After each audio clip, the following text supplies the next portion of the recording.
Hi everyone, this is Sean. Welcome back to my channel. Please press the like button if you like this video. Please do not hesitate to share this video with other people. Use the YouTube share button, copy and paste it, send it to your friends, your coworkers through text. This video is going to benefit those who are considering whether or not to use a body camera, whether or not to buy their own body camera. Today's video, we're going to talk about whether or not it's a good idea to use a personally owned body camera system.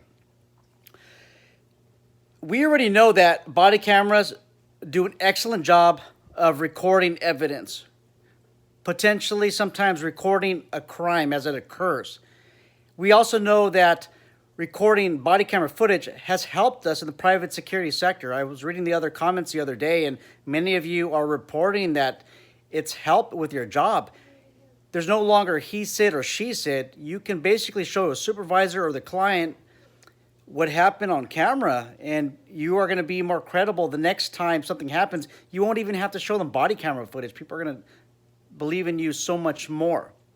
But look, this is the problem. With a body camera, whenever it does record evidence, if you bring that home, guess what you just exposed yourself to? You just exposed yourself to the criminal investigation process. You invited the police to go into your house, because what's going to end up happening, maybe in a serious crime, the police can go to your house with a search warrant, enter your house without you even volunteering for them to come in, go through all your stuff, go through your closet, and look at items or look through items that are disclosed in the search warrant. Typically, a police officer or detective, they're going to include a computer, a smart device.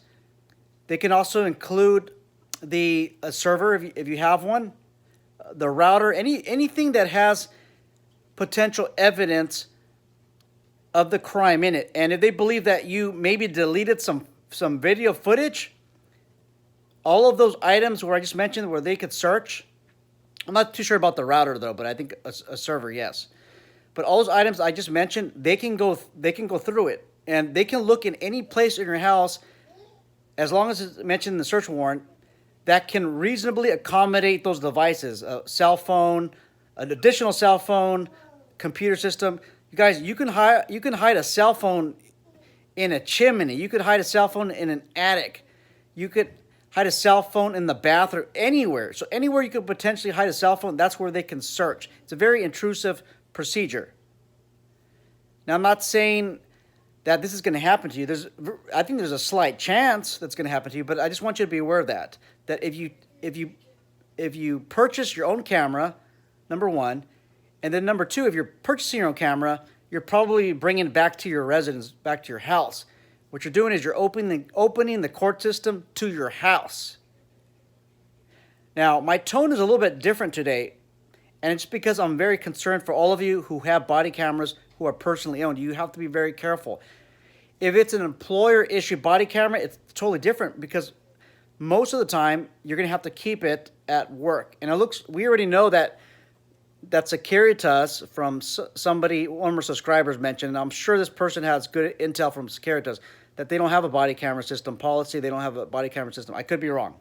I could be wrong. Maybe there's a contract that requires a body camera system. I don't know. But these other employers out there who are issuing the cameras, I think that's a better situation, better scenario.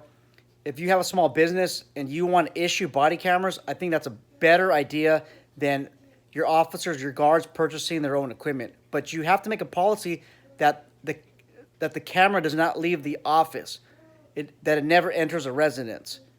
And that also can be shown in court to prove that the employee, there has to be some weight attached to it, and that's maybe a decision for a judge or the jury, but the officer, the security officer, should not be allowed to bring it home, only keep it on the work premises in his or her own benefit.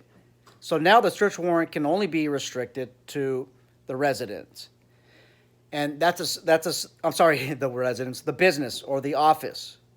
but do not allow them to bring it home. If you're a supervisor or owner watching this video, you're opening their own house to a search warrant. Cases that would probably require body camera footage are use of force incidents because they involve potential battery, assault with a deadly weapon, brandishing a firearm, brandishing a deadly weapon. Also, concealing evidence. If law enforcement believes that you deleted video footage, and that's really hard to prove though, but if they have probable cause to believe so, and they believe that there might be some footage on maybe even a disc, the small hard drive disc at your house, guys and gals, you're opening your whole house to the court system. Be very, very careful. Very careful. If you guys have any other questions, concerns, comments, please take care. Please comment below. I'm looking forward to the dialogue.